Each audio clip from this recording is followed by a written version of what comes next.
आस्था इच्छा हासिल करने का वह मानसिक चित्र और विश्वास है। यह वह शाश्वत अमृत है जो विचार के आवेग को जीवन शक्ति देता है और कर्म देता है। जब आस्था को विचार के कंपन के साथ मिला दिया जाता है तो अवचेतन मन कंपन को तुरंत ग्रहण कर लेता है, इसे इसके आध्यात्मिक समतुल्य में बदल देता है और इसे असीम प्रज्ञा तक पहुंचा देता है, जैसा कि प्रार्थना में होता है। आस्था सभी मुख्य सकारात्मक भावों में सबसे शक्तिशाली होते हैं।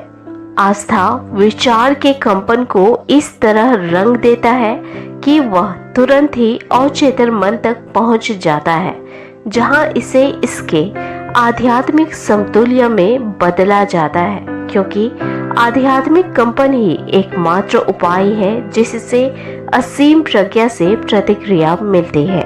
सोचने और अमीर बनने के लिए आपको खुद पर विश्वास होना चाहिए और आपको असीम पर विश्वास होना चाहिए। तो चलिए जानते हैं कि आखिर में आस्था है क्या। आस्था सारे धन संग्रह की शुरुआती बिंदु है। आस्था उन सभी चमत्कारों और सारे रहस्यों की आधारशिला है जिनका विश्लेषण विज्ञान के नियमों द्वारा नहीं किया जा सकता। आस्था असफलता का एकमात्र ज्ञात उपचार है।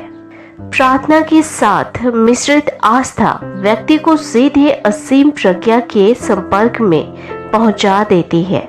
आस्था किसी व्यक्ति के सीमित मन से उत्पन्न विचार के सामान्य कंपन को इसके आध्यात्मिक समतुल्य में बदल देती है। आस्था एकमात्र माध्यम है जिसके जरिए असीम प्रज्ञा की ब्रह्मांडीय शक्ति का दोहन और इस्तेमाल किया जा सकता है। आस्था एक मानसिक अवस्था है जो आत्म सुझाव द्वारा प्रेरित की जा सकती है।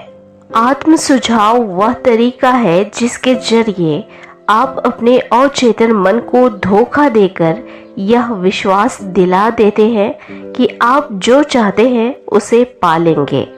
मिसाल के तौर पर अमीरी की इच्छा के अमूर्त आवेग को इसके भौतिक समतुल्य यानी धन में बदलने के लिए आप अपने अवचेतन मन को यह विश्वास दिला देते हैं कि आपको वह पैसा मिलेगा। बदले में आपका अवचेतन मन आपको विश्वास देता है, जिसके बाद मनचाही चीज हासिल करने के लिए निश्चित योजनाएं आती हैं। अपनी मनचाही वस्तु की कल्पना करें। विचार के दोहराव के जरिए किसी भी विचार, योजना या उद्देश्य को अवचेतन मन तक पहुंचाया जा सकता है। अपना मुख्य उद्देश्य या निश्चित मुख्य लक्ष्य का कथन लिख लें और याद कर लें। अपने मुख्य उद्देश्य या निश्चित मुख्य लक्ष्य के कथन को हर दिन जोर से बोल बोल कर तब तक दोहराएं जब तक कि ध्वनि की ये कंपन आपके अवचेतन मन तक न पहुंच जाए। कल्पना करें कि आपके पास आपकी मनचाही चीज आ चुकी है। अभ्यास से ही पूर्णता आती है। आपके अवचेतन मन तक दृढ़ कथन का दोहराव आस्था को प्रेरित करने वाली एकमात्र ज्ञात विधि है। क्या आपको पता है कि मस्तिष्क सबसे प्रबल प्रभावों के अनुरूप ढल जाता है? इस सच्चाई को समझने पर आप जान जाएंगे कि सकारात्मक भावों को पोषण देना और नकारात्मक भावों को हटाना आपके लिए कितना अनिवार्य है।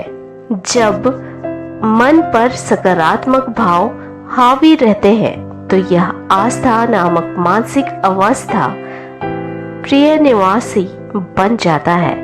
इस तरह का सकारात्मक मन अवचेतन मन को इच्छा अनुसार निर्देश दे सकता है, जो इसे स्वीकार करेगा और इस पर तुरंत काम करेगा।